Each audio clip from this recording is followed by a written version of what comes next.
Hey, it's Joel at Bigfoot Base Camp. I want to show you again how to use this Pacmania. So this is in the upstairs bedroom. It's really simple. It's plugged in right there, so nothing to do with the plug. All you do is hit this on-off button. You'll see the marquee lit up, screen's loading. This game has somewhere around, I think, like 30 games to choose from. You can, it's a little bit different. It connects to the network.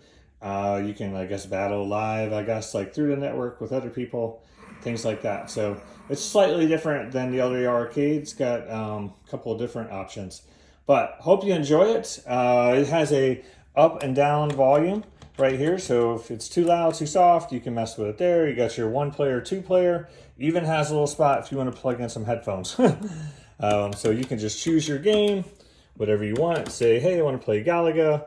Hit a 1-player.